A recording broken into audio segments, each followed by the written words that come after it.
What on earth is going on here, guys? I can't believe we still haven't won a competitive game this season. Penalty to Rangers. Rangers are out of the Europa League, and somehow, after another absolutely dreadful performance, I still don't blame Derek McInnes. We drew 1 each with Jagiellonia at Ibrox, lost 3-2 on aggregate, and once again there were so many individual performances that just weren't good enough. This team looks completely devoid of confidence, awareness and any sort of urgency when we've got the ball. We actually started reasonably well. Shankland put us ahead from the penalty spot after 19 minutes, and for a while I thought we'd settle into the game. Yokota looked good in that first half as well. He was probably one of our better attacking players. He was getting involved, trying to make things happen, and actually looked like he wanted the ball. Unfortunately, that completely disappeared in the second half. Yokota just fell off a cliff after half time. To be fair, towards the end he looked absolutely exhausted, but that's another problem with this team. There's so many players who'll give you 20 minutes, 30 minutes, maybe one good half and then disappear. We desperately need players who can affect a game for 90 minutes, and right now there's very few of them in this Rangers team. I don't want to completely write a player off this early, but Naderi looks exactly like what you'd expect from somebody who's come from the German 3rd division. He can't jump. For a big striker, that's a problem. Balls are coming towards him in the air and he barely seems capable of getting off the ground. His awareness isn't great either. He's really struggling at this level, and awareness is probably the biggest issue throughout this entire Rangers team. So many of these players don't seem to know what's happening around them, whether that's tactical awareness or just basic positional awareness. I don't know. You can see opposition players moving into space and Rangers players reacting 2 or 3 seconds later.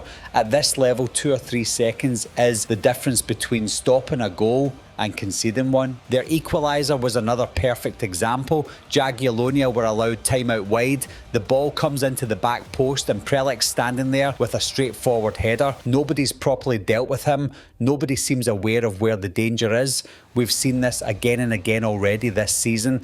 It's not some unbelievable piece of football that's beaten us. It's basic stuff that Rangers aren't doing properly. Gassama was terrible again. I know there's ability in there somewhere, but I'm really struggling to see what he's given this Rangers team right now. He gets into positions and then the final decision is usually wrong.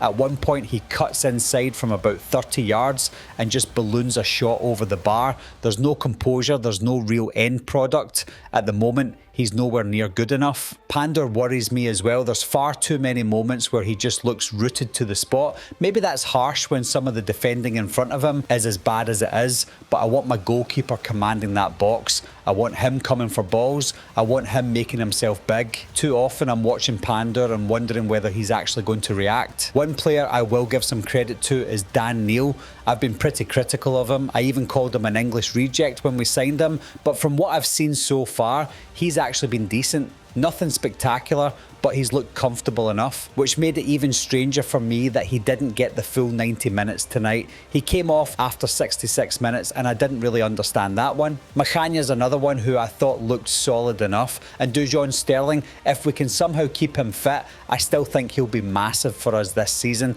The problem is keeping him on the pitch. There's definitely the foundations of something there defensively with a couple of these players, but as a team, we're still far too easy to play against and we're making basic mistakes constantly. Going forward, nobody wants to run with the ball. That's driving me absolutely mental. Everyone wants to receive it, stop, look around and pass it sideways. Who's actually going to grab the ball and drive at somebody? Who's going to commit defenders? Probably Curtis. I think Curtis should be one of the first names on this Rangers team sheet every single week. He came on with only about 15 minutes left and immediately gave us something different. He wants to run at people. He wants to create something. He actually looks dangerous. He even put a great late ball into Miovski that almost gave us a chance to rescue the tie.